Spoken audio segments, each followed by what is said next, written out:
Risk number two is overpowered.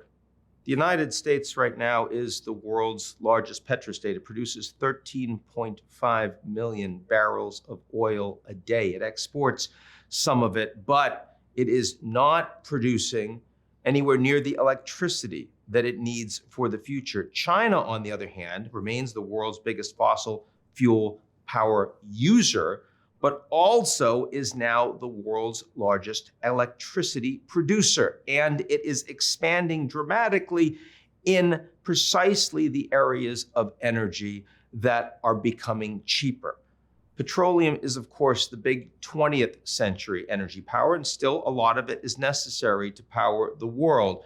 But the prices aren't coming down, where if you look at the electricity stack in China, those prices are cheap and getting much cheaper because the Chinese are not just investing in coal. The Chinese are also investing in batteries. They're investing in wind. They're investing in solar. They're investing in the critical minerals and the supply chain that are necessary globally in order to ensure that they have access to that development. And the state wants to make sure that China is dominant as an electrostate.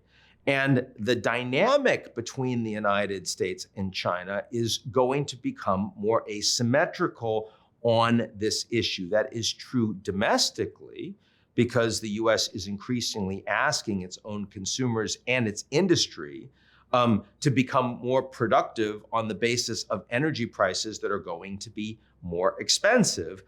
Internationally, it is asking other countries around the world to be more aligned with the United States as a petrostate at a time when China is going to have more influence in that area.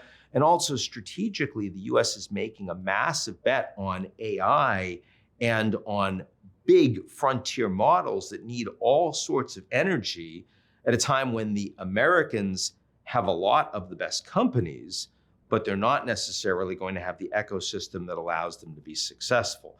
All of this creates a tipping point between the United States and China, where the Chinese are acting more strategically because they're focused on global energy needs in a holistic way, as opposed to the United States that is saying, drill, baby, drill, doing everything it can with one hand, but the other hand is firmly tied behind its back.